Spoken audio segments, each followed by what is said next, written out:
often ask why women stay, but very few understand how slowly emotional attachment is built over years. Sometimes walking away emotionally feels like tearing apart a life you spent years trying to protect. Welcome to my story. I am Comfort Control. This is a reflective and healing centered space where we have honest conversations about relationships, emotional well being, rebuilding, and growth. And today I want us to talk about something many people judge quickly from the outside: why some women stay longer than they should.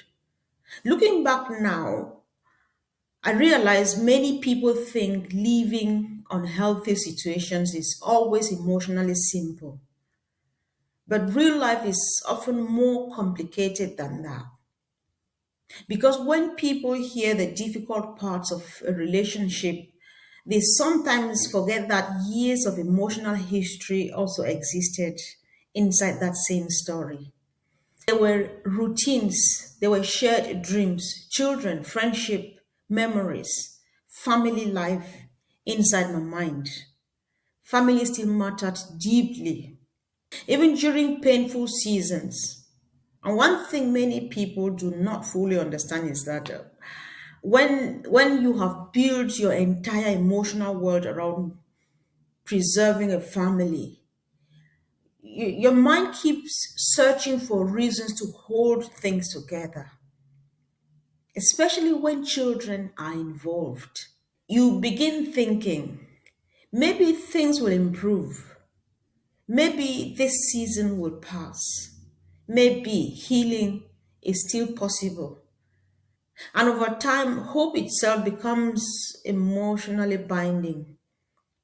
Not because you enjoy pain, but because you are emotionally attached to what the relationship once represented to you.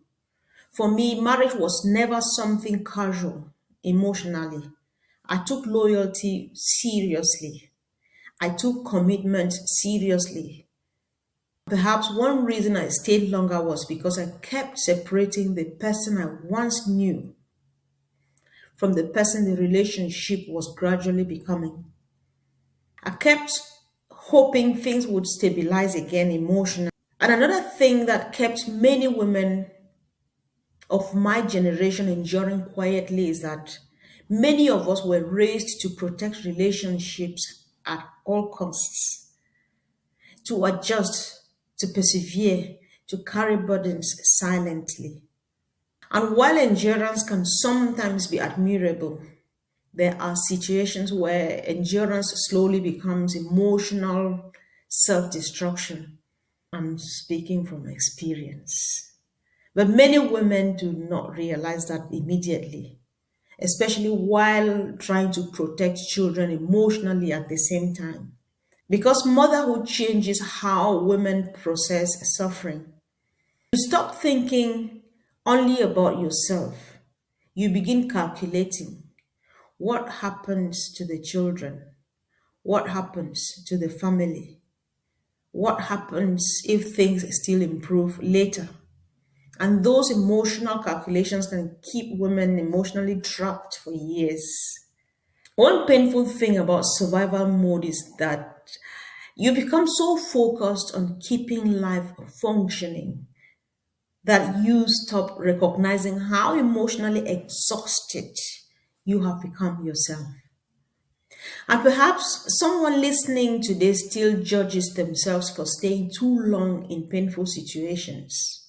Many women stay because they loved deeply, because they hoped deeply, and because they carried family seriously inside their hearts. So healing should not begin with condemning yourself endlessly afterward. No, you only make things worse.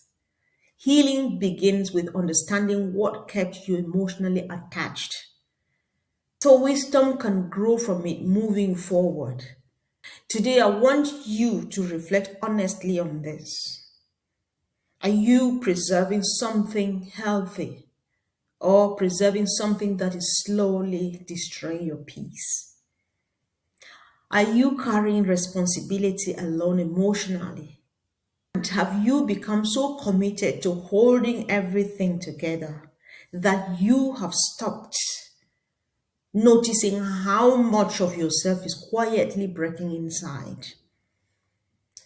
Because sometimes the hardest truth to accept is not that love existed, but that love alone was no longer enough to keep people emotionally safe. Thank you for joining me for another reflective conversation on my story.